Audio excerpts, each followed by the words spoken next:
Today I'm going to be installing Ubiquiti Unified Dream Machine Pro.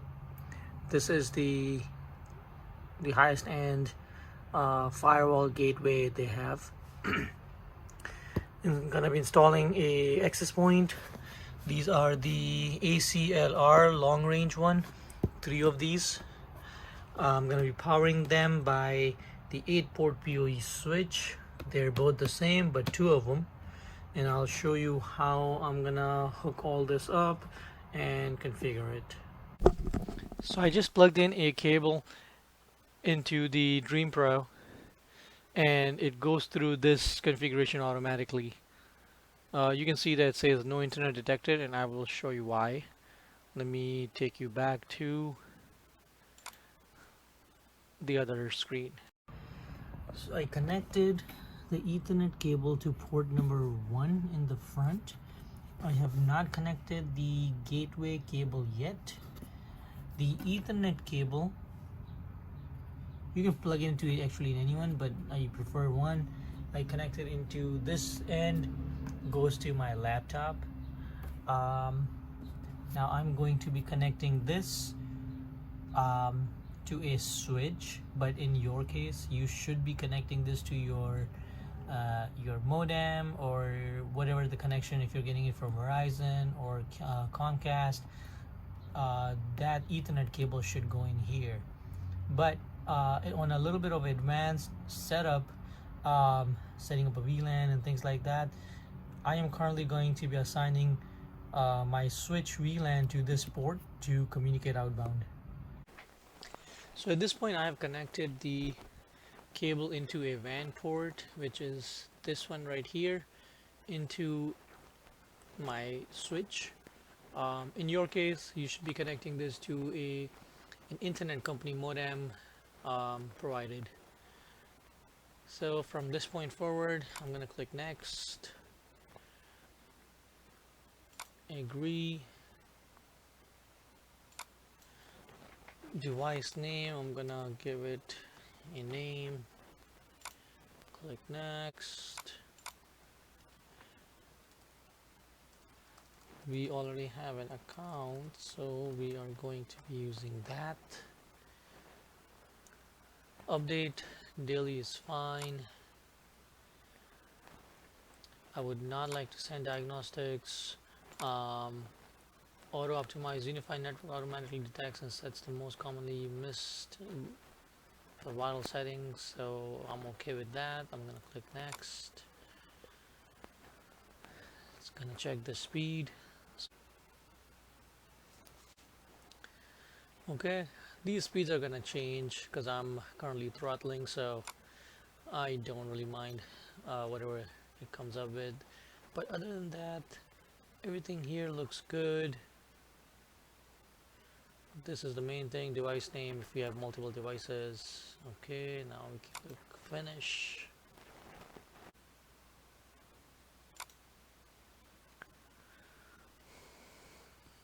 As for the feedback, we'll do that later. So currently I'm going to be making sure that the update is done, and I like to do this first before I move forward. So there's an update available. I'm gonna click confirm.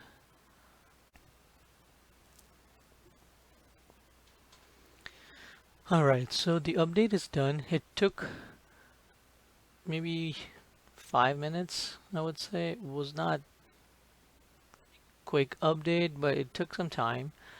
And this is the basic settings it brought up to.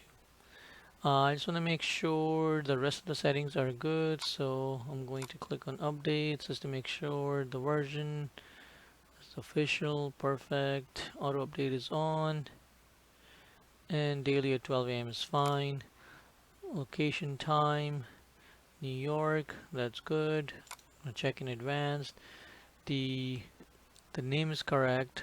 Remote access is if you would like to access this from the Ubiquiti Unify portal online, then you need to keep this on. Rest of the stuff, like I do not like to send the analytics and improvements to anyone, so I keep that off. SSH, it's usually needed when you're doing a command line, but in this case I don't need it, so I'm fine. All these options are good, and I'm not backing up anything right now. So we're gonna go back here, and I'm gonna go back to the go to the network. This is the main dashboard, and you can see the WAN IP and then the gateway IP. The WAN IP you're seeing in internal IP is because I have connected my Ubiquiti Dream Pro to my switch. My switch is an isolated VLAN, but it's serving as a gateway anyway, so it has the permissions to go out to the public internet via this IP. However, you can see that the gateway IP is still 192.168.1.1, and I am planning to keep this same one because it's not going to interfere with the rest of my network, so I'm okay with this since this is only going to be a test network. Alright, so let's move down to the topology. It just tells you Dream Pro, this desktop is connected. Unified devices. This is where it will show you all the switches and access points I add, but I'm not doing that right now. I'm gonna skip all this and I'm gonna come back to these later on, but let me go to the settings quickly and start setting this up. I do not need to look at this video. I'm quickly gonna come to the networks. 192.168.1.0/24 network is fine. However, I would like to turn on the content filtering to work and go back and go to advanced just to make sure everything is good here. Device isolation, community routine. So if you do this, then the devices on the same subnet 192.168.1.1 will not be able to communicate with each other. I'm gonna bypass this auto scale. I usually turn this off to make sure that I enter my own IPs. Here I'm going to start this with 100. Anything below 100 is used for static IPs. I'm gonna go more downwards. Let's see, least time, default gateway is fine. I do not need to add any of these options. IPv6, I prefer to keep it off since I'm not gonna have that many devices where I'm gonna need IPv6. So, okay, apply changes. So the LAN is good. Come to security, internet threat management. I am going to turn this on. However, as you can see, enabling threat management will affect the device maximum throughput. I understand that. Since I'm not going to be running lots and lots of devices on this, I should still be fine.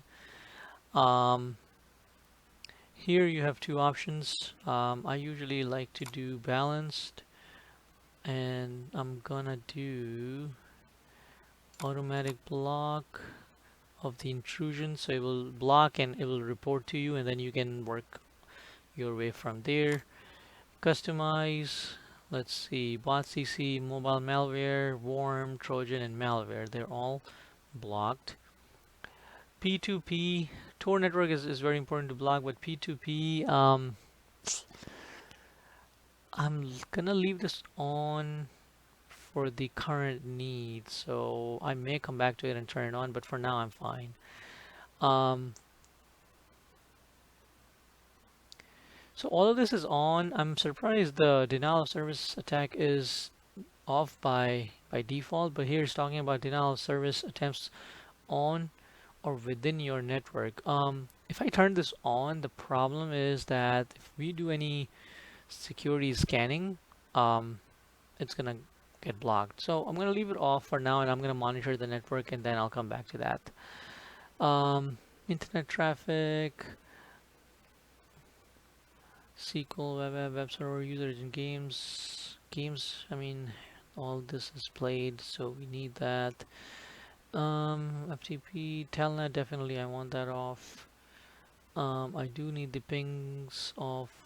I need telnet on, actually, sorry. FTP, all this, I'm gonna leave it on for now. And as you can see, network scanners, there we go. I'm going to turn this on. It's going to scan the devices on the network. And internal honeypot, it's a pretty good feature. It applies honeypot to your network to detect malware, worms, and other types of malicious traffic attempting to scan your network. So I did try this on a different uh, setup I was doing, and it's pretty good as to what information it provides you. So I can, if I have a chance, I can show you those too. This is basic firewall rules. Not really doing much here right now. And restrict access to Tor, that's good so far. I'm okay with these settings. Let's try the internet. That's the external IP, which I'm going to change this towards the end. I need to put this as static IP, but I'm not going to change it yet because I do need to update access point and the switches, so I'm going to keep it on for now.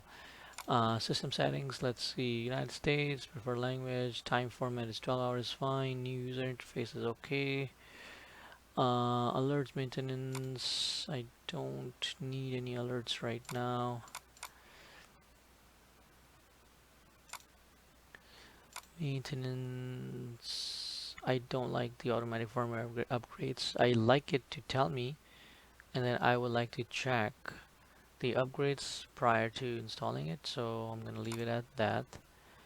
Private release channel static, none of this is really needed here. Then we got controller configuration.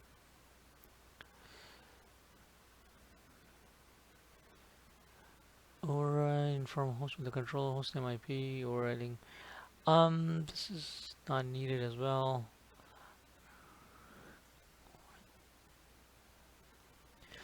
Remote logging, if you have a SIM, you can use that, but I don't have a SIM right now, so no need for that.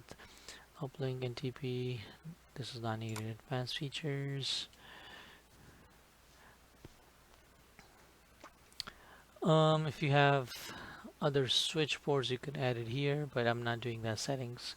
So anyway, now all that is done. What I have to do now is I'm going to be adding a switch first and an access point,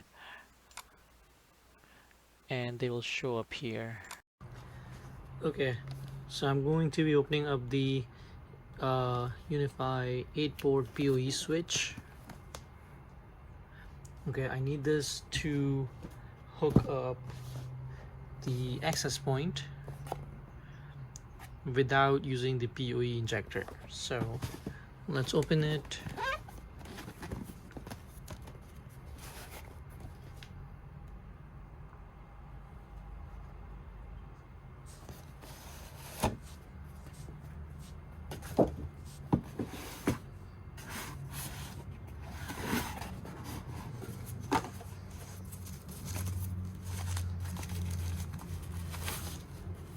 As you can see, this is really nice and portable. This is a layer 2 switch. It is not a layer 3 switch, which serves the purpose here because I do need a PoE managed switch. Like, this is a manageable switch.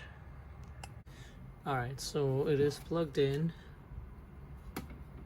and as you can see, the blue light is on, so that means it's coming on. And what I'm going to do is I'm going to use this Ethernet cable and plug it in here. But as you can see, port 5, 6, 7, 8 is the PoE out, and 1, 2, 4, these are regular ports. Since when I'm connecting this device to the Dream Pro, I don't need a PoE for that, so I'm going to connect it into any one of these ports, so I can keep these ports for my access point. So I'm gonna go ahead and plug this in here, and then I'm going to plug it onto port number 2. The reason why I want to plug into port 2, I would rather plug into port 1, but currently my laptop is connected using this white cable. It's going to my laptop, so I'm setting this up. Once I connect the switch, I'm gonna remove this white cable and plug it into the 8-port switch. So let's plug this in, and as you can see, the lights are coming on and port number 1 should be lit. There we go. Alright, now let's move back to the computer and I will show you rest of the configuration for this switch there. So as soon as I plugged in the switch into the Dream Pro, as you can see, it detected it here. So all I have to do is click here and I can actually adopt and upgrade. It's giving me the option because there's a firmware upgrade needed. So let's click on that. I'm going to confirm. It's going to update and it's going to adopt. Kind of means it's provisioning this switch to work or be controlled by the UDM Pro. So let's wait, and it's going to update and it's going to add that switch. Alright, so at this point the switch is completely upgraded and added. The green light right here shows that. Once I click on it, it does show me all the ports available. The port number 1 where it's currently connected, and then the rest of the ports which are not plugged in right now. I did add another switch, a similar switch. I just plugged into the controller. It's going to show up here, but let me take you to the access point, because from this point forward we're going to be setting up the access point connected to this switch. Meanwhile, I want to quickly change the name of this device by going to this device and type in the name. This would be a first floor switch. Alright. And the ports, I am not assigning ports to anything yet. Let's close that. And before I go, as you can see, the third switch came up here too. So I'm going to add this switch. Adding this first floor switch took a good 10 minutes. I mean 5 to 10 minutes, but it took quite a while just for it to get added and updated. So this is probably going to take the same amount of time. So what I'm going to do is I'm going to adopt and upgrade here, and then I'm going to take you to the access point settings right now while this is happening. Okay, as you can see, I have 2 switches now. Let's start with this. The Ubiquiti Dream Pro is connected with the white cable to the laptop, so I can set it up. For these 2 switches to be able to identify by this Dream Pro, I connected both of them directly to the Dream Pro first. Right here, the blue line and the yellow line connected directly to the Dream Pro, so then Dream Pro could pick it up and upgrade the drivers. Later on I'm going to switch some wirings and I'll show you why and what I did. But for now, while this one is being upgraded, I'm going to add the access point because this one is up and ready to go. So I'm going to be adding this access point right now. So let me open this up.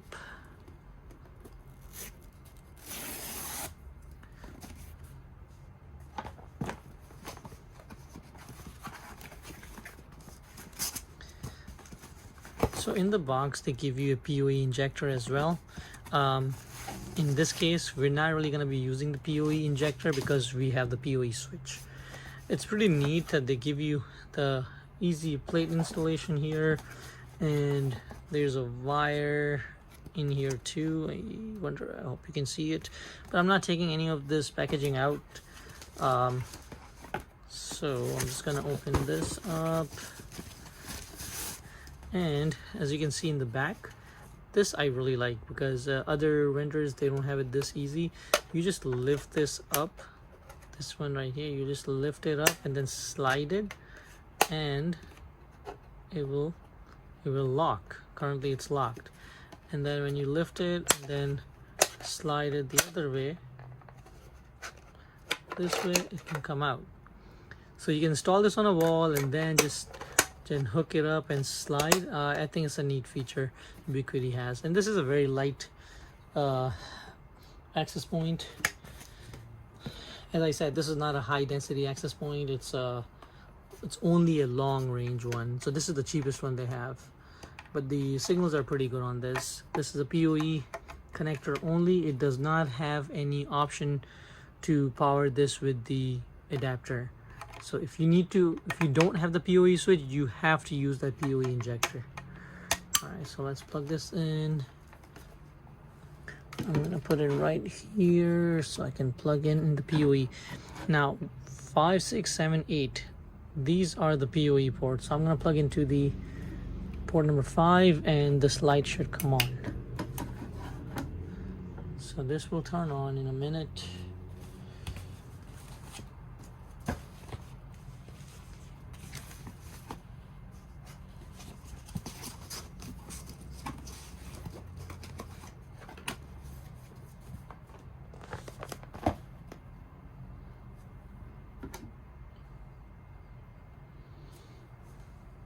Oh, actually it is already on. I don't know if you can see it. The light is blinking. Yep. So it's already on. The dark blue light is, the dark blue light is not lit yet because this device is not identified by the controller yet. So I'm gonna take you to the screen, show you how you can add this, provision this into the controller, so then it can start transmitting the signals. All right, so now I have plugged in 3 access points, one more switch to the controller, the UDM Pro. It has detected all of them. So I'm going to adopt and upgrade each one of them quickly now. So let's just click add.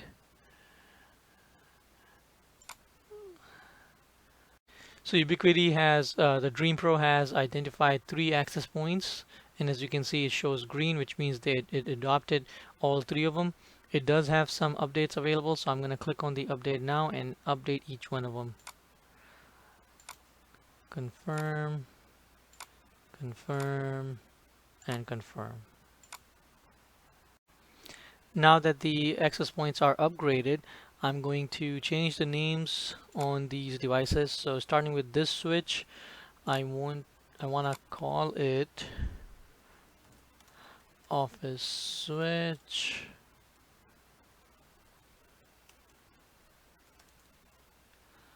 All right, apply changes here.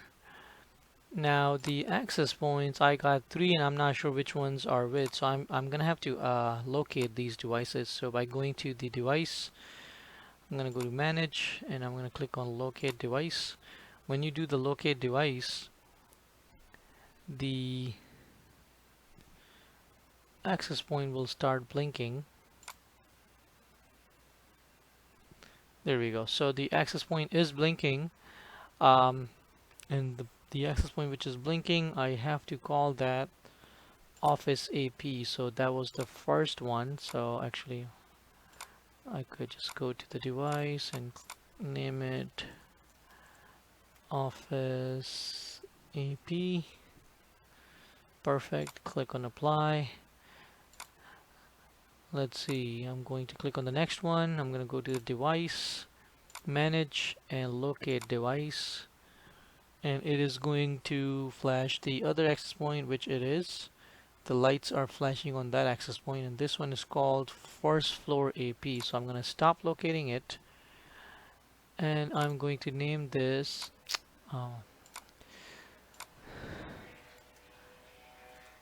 first floor AP. And the last one is automatically a second floor AP, so don't really need to search that.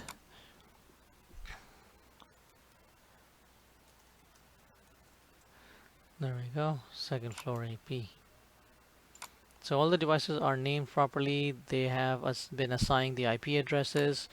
Now we're going to move on to setting up the wireless SSIDs. Okay, so now that the namings are done, all the lights are green, I know all the equipments are working fine. So at this point I would like to set up the SSID on these access points. These are 1, 2, 3 access points. So I'm going to go to the settings. Before I create a Wi-Fi network, I would like Wi-Fi SSID, I would like to create a network first. So if I go to the network section, click on add new network, I'm going to name it Wi-Fi network. I'm not gonna have any VPN on this. Content filtering is going to be work settings. And here I'm going to change the VLAN to 101. Gonna come down. I am going to uncheck this auto scale. I don't like this feature because I like to control the network properly. So such as this IP is going to be 192.168.2.1/26, and I'm gonna click auto configure. Actually, sorry, auto configure here, and you can see it changes the range automatically. When I do /26, it allows about 60 IPs only, and that's more than enough for the Wi-Fi. I don't need 250 IPs here for security reasons. Everything else looks good. The lease time is fine. I only have one Ubiquiti controller, so I don't need the other one there. Alright, so that's good. So the Wi-Fi network is up. As you can see, it says 60 here. I'm going to add one more network, and I'm going to call it IoT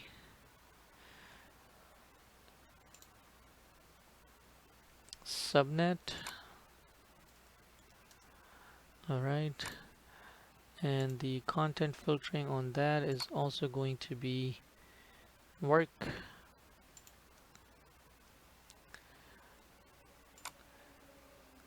I'm gonna give this a 102 VLAN ID. I'm gonna turn this auto scale network off, and I'm gonna change this IP entirely to something different. Because this is an IoT network, I don't want it to be similar to the rest of the network. Also, I'm limiting as to how many devices can go in.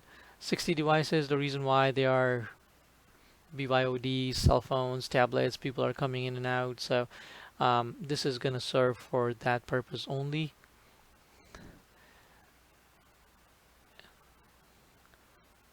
Alright, so everything here looks good. So we got 3 networks, as you can see. We got IoT subnet, we have LAN, and we have Wi-Fi network. One more thing I wanted to do before moving forward is I wanted to create a bandwidth profile. So what that is, I'll show you. You go to advanced features, come to bandwidth profile. I'm going to click on add, and I'm going to call this IoT device. The reason why I'm creating this is because anyone getting onto the IoT network is gonna be throttled only 2 megabits per second up and down. Okay, because the IoT device should not be used for YouTubes or things like that. It really slows down the rest of the network. So I am gonna be creating that policy, which the profile which you see now here. Now we're going to move back to the Wi-Fi section, and this is where we're going to create the SSID. So I'm going to start with the IoT device network first. So let's go to click. I'm going to call it IoT device. Give it a password. Make sure the password is not an easy password. Now you have to select the network. Whatever the network you select, that is what it's going to show. Not show. That's the IP it's going to pull from. So LAN is 192.168.1.1. Wi-Fi network is 192.168.2.1, and IoT subnet is 10.44.0.0. So since this is an IoT network, I'm going to be selecting the IoT subnet for that. Advanced options, I do not want them to have 5 gigahertz. 2.4 is more than enough. Here it asks which AP should transmit the IoT device SSID. I'm okay with all 3. As you can see, I have all 3 access points showing up here, and I'm okay with all 3 access points transmitting the IoT device network. So that option is fine. What else I need to do here is the bandwidth profile. This is what I just created. The default profile is unlimited. There's no throttling on that. I did create the IoT device bandwidth profile. So anyone getting onto the IoT device network will have the speeds only up to 2 megs up 2 megabits per second download and upload. So we're going to add this here. Now what I'm going to do is I'm going to add the next network. I'm going to call this EMDC 2.4 gigahertz. Give it a password. And this is going to fall under a Wi-Fi network. I want to keep the LAN and Wi-Fi completely separate for tagging purposes. So as you can see, like I could assign just EMDC and give it both, which based on the device connecting to that SSID, it will determine it should go to 5 gigahertz or 2.4 gigahertz. But the reason why I'm not doing that is because I like to see which devices are actually going on to the 2.4 and which are on 5 gigahertz. So I'm going to just select 2.4. I know that if you go to the controller, it does show you which devices are on 2.4, but they are devices where I don't want them to on a 5 gigahertz network. And another reason is when you combine these both and the device is far from the range of the access point, it's going to hop between 5 gigahertz and 2.4 gigahertz depending on if you're walking in and out. And what it does is that sometimes you're going to see latency. So if you're far from the long range access point, it's better to segregate and separate these SSIDs. So when you're far, you know that you're connected to the 2.4 gigahertz network, and it's going to reach up to that long range. So for solely for those purposes, I like to separate the 2.4 and 5 gigahertz out. I am not gonna be, as you can see right here, all three access points are going to be transmitting or broadcasting this signal. I am not going to create any profiling here on this because the default profile is unlimited, and we're going to add this network. So it's EMDC 2.4 gigahertz. Now we're going to do a 5 gigahertz network. So we're going to call it 5 gigahertz network. Give it a password. That is also going to go under the Wi-Fi network.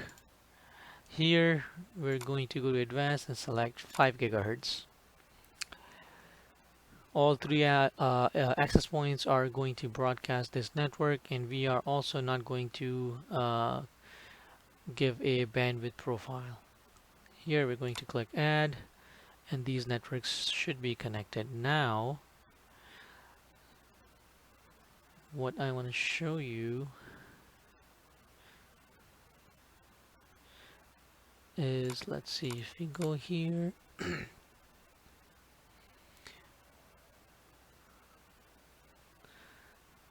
as you can see, it's saying getting ready, so it's basically setting up those IPs into these devices.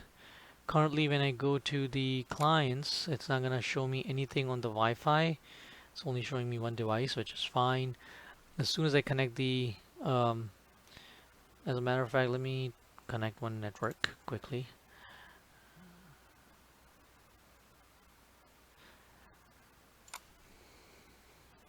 So I'm going to connect my cell phone real quick on one of the network. Let's see, just to make sure that it's connecting properly.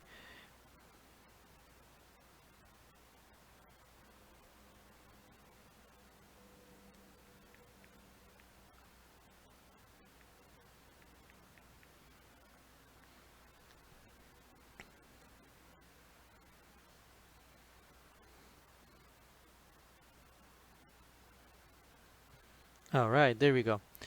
So the device is connected and it shows me the user experience and everything. The reason why it shows the experience is very bad is because I'm running about 4 access points really close to each other, and obviously it's interfering with each other. I have multiple 5 gigahertz SSIDs running as well, so this is only for testing purpose. So for now, this is fine. Um, as you can see, if I go to the device list, it shows me the experience, which kind of tells me that there's something connected to this. All right. But don't go by this experience right now because, as I said, I have 4 access points running next to each other, and it's interfering with the rest of them. Um, so that's all. I just want to make sure that the dashboard is showing fine here. One last thing I do have to do is I have to change this WAN port IP to a static IP address. But the minute I do that, I'm going to lose the connectivity to the internet. And that's fine because I need to connect this device to a different network anyway. As you can see, the topology shows me, okay, so the UDM Pro is the main hub where the main internet connection is coming from. This UDM has 3 separate connections. Office, the switch, first floor switch. Currently, all the access points are connected to the first floor switch PoE port. I could connect it to the other port and they will work fine. At this point, the Ubiquiti recognizes all these devices, so I can plug it into this one or this one and it will work fine. I'm going to remove this desktop from the UDM Pro, and I'm going to connect this desktop directly into one of these switches and it will work also. As a matter of fact, let me just do that right now. It will show you.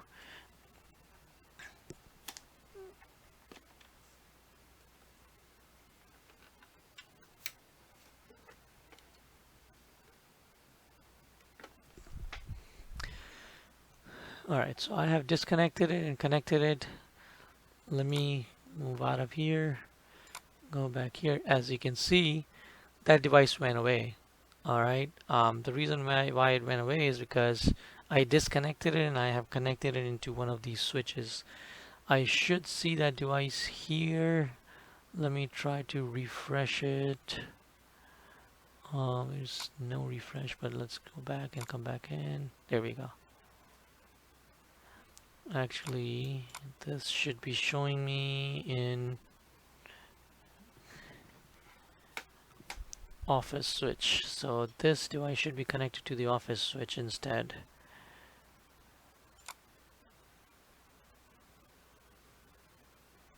There we go. I just had to refresh it. There you go. So see, I disconnected this desktop from this UDM Pro, connected to the switch, and the topology changed too. And that's how I wanted it. So that's all. If you like the video, please like and subscribe. And don't forget to hit the bell icon for future video notifications. If there are any other training videos you would like me to create, please drop me a message in a comments box and I will try my best to get that video uploaded for you. Thank you and you have a nice day.